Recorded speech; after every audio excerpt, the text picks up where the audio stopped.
राना एहसान साहब, गुफ्तगू का आगाज़ आपसे करते हैं। ये कल तो आप लोग की एक बड़ी अहम बैठक होने जा रही है। किस हद तक मामला तय होने का इम्कान है कल, ज़रा इस पर भी कमेंट कीजिएगा। और फिर जो दुरानी साहब, मोहम्मद अली दुरानी साहब बड़े सीनियर सियासतदान हैं और इस वक्त वो मुख्तलिफ टीवी चैनल्स पर एक तजवीज़ पेश कर रहे हैं कौमी हुकूमत की। तो इस वक्त जो सियासी माहौल है इसको देखते हुए क्या काबिल अमल तजवीज़ है वो? बिस्मिल्लाहिर्रहमानिर्रहीम।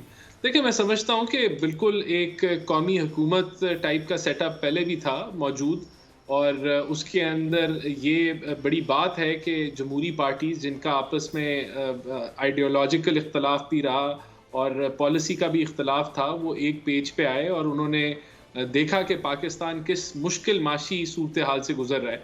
तो आगे के लिए देखें, PMLN तो ऑलरेडी इस स्ट्रैटेजी पे काम कर रही है और वो समझती है कि कंसेंसस के साथ आगे बढ़ने की ज़रूरत है। और आपने देखा, यही वजह है कि हम लोग सिंध में गए, बलूचिस्तान में गए, KPK में गए, और जो लोग एटलीस्ट हमारे साथ डायरेक्ट वजारत उज़्मा के मुकाबले में नहीं हैं, उनके साथ हम समझते हैं कि कंसेंसस होना चाहिए, मिलके चलना चाहिए। और तभी हम प्री इलेक्शन ये इलेक्टोरल अलायंसेस करने जा रहे हैं, जिसका मिसाल के तौर पे कल की जो मीटिंग है उसके ऊपर जो नेशनल एजेंडा है, जो नेशनल मसाइल हैं बड़े बड़े, उसमें जिस तरह एक मसला लोकल बॉडीज का है, MQM की डिमांड है कि उसको आईनी कवर मिले फाइनेंशियल ऑटोनॉमी के लिहाज से और कंटिन्यूटी के लिहाज से।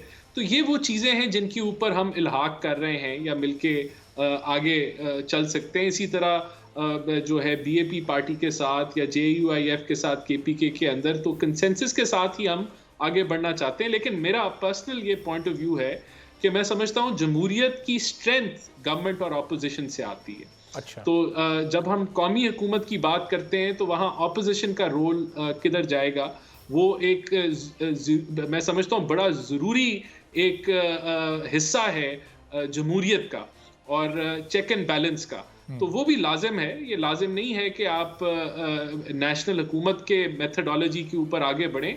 जो जमहूरियत का ये ज़रूर होना चाहिए है, इतना रिस्पॉन्सिबिलिटी पहले 2008 से 18 में भी थी, बदकिस्मती से उसमें ब्रेक आ गई, लेकिन ये ज़रूर होना चाहिए कि हुकूमत और ऑपोजिशन मुल्की एजेंडे के ऊपर आपस में बैठ के डिबेट कर सकें। ठीक है, और कोई हल तलाश इसीलिए कर शायद सकें। अभी तक नून लीग ने पीपल्स पार्टी से उस तरह से बात नहीं की जिस तरह आप MQM से या JUI को आप जिस तरह इंगेज कर रहे हैं, या बाकी छोटी जमातों की तरफ जिस तरह आपकी तवज्जो है, या जिस तरह बलूचिस्तान में आपने काम किया। तो पाकिस्तान पीपल्स पार्टी और PTI को इंगेज ना करने की फिर यही वजह है कि आप इनका रोल आगे आने वाले दिनों में अपोजिशन के तौर पर देख रहे हैं?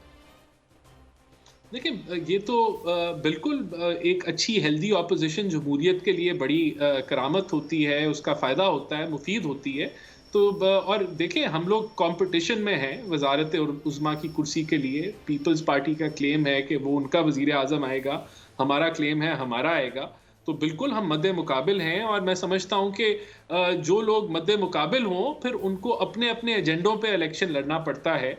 और जब आप किसी के साथ अलायंस करते हैं या बैठते हैं या कंसेंसस बिल्डिंग करते हैं, जिसका आप कल एक वर्जन देखेंगे MQM के साथ, तो वहाँ आप फिर एक नारे के ऊपर या एक अंडरस्टैंडिंग के ऊपर या कुछ नुकात के ऊपर मिल के आगे बढ़ने की कमिटमेंट करते हैं एक दूसरे के साथ। तो दोनों में फ़र्क है। और ये जमहूरियत का हुस्न है कि आप अपने अपने एजेंडे, अपने अपने मंशूर के ऊपर इलेक्शन लड़ें, और जहां आपका किसी जमात के साथ एक अंडरस्टैंडिंग डेवलप होती है कुछ नुकात के ऊपर मिलके चलने के लिए, तो ये नेचुरल चीज़ें हैं। ठीक है, आप राना साहब, ये क्या नुकात होंगे और MQM आपसे क्या ले रही है, आप उसको क्या दे रहे हैं और फिर बदले में आपको क्या मिलेगा? इस तरफ मैं वापस भी आता हूँ। कामरान, सब्सक्राइब करें और बेल दबाएं ताकि कोई खबर रह न जाए।